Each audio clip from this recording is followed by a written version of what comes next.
Cancer treatment often focuses on beating the disease, but what happens when patients are ready to reclaim their body with confidence? Dr. Hans Serleff, a plastic and reconstructive surgeon, joins us on this Mindful Monday to discuss how surgical reconstruction helps cancer patients, survivors, move forward after treatment. Good morning, Dr. Serleff. Thanks for being here. Thank you. Nice to see you. So walk us through reconstructive surgery. You know, what does that mean for cancer patients? Well, reconstructive surgery is basically, in a nutshell, restoring form and function.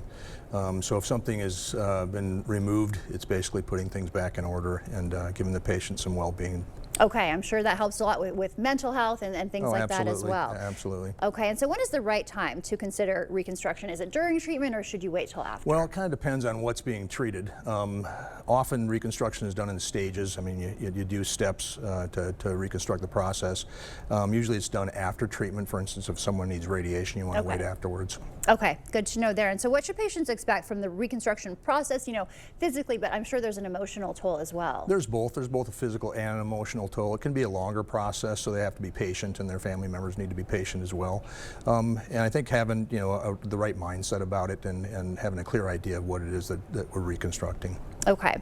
And how does reconstruction impact a patient's mental health, you know, and recovery? Talk a little bit more about that. Well, so when people return to kind of their daily roles in life and they have their, you know, form and function back, they feel whole again. It's a process, it's a form of closure, and I see that all the time. Okay. And any other benefits that kind of reconstructive surgery can have on patients? Well, sure. I mean, it gets them back into their role of life, and this gets through the process of cancer or trauma or whatever they're dealing with, and they feel like they've been normalized. Okay, which is very important. Any advice, you know, for families supporting a patient through this kind of a journey? I'm sure, you know, you go through a cancer journey, right, then this is a whole other journey. Yeah. Well, I think it's just like anybody else that you care for. You're patient with them and be supportive and, you know, meet their needs. Okay, and anything else that, you know, you'd want patients out there to know about the reconstructive surgery process or anything like that? Well, I think reconstruction has a lot of different facets, and I think understanding the facets is important for the patient so that they know what to expect.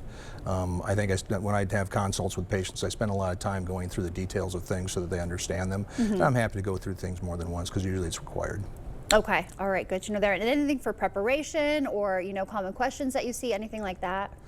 Time factor, people often wondering on how long this will take and what to expect, possibility of complications or setbacks, so they kind of want to know that picture. Okay, and I'm sure, you know, speaking with your doctor, any questions, concerns you have about that is what you recommend there. Oh, absolutely, yeah. Okay. Yeah, I have an open office policy. Okay, good to know there. All right, well, thank you so much. Such an important topic, you know, little talked about for sure, so it's good that we're shining light on this morning. Thank you for being here with us. Very much, thank you. Stay with us, we're back right after this.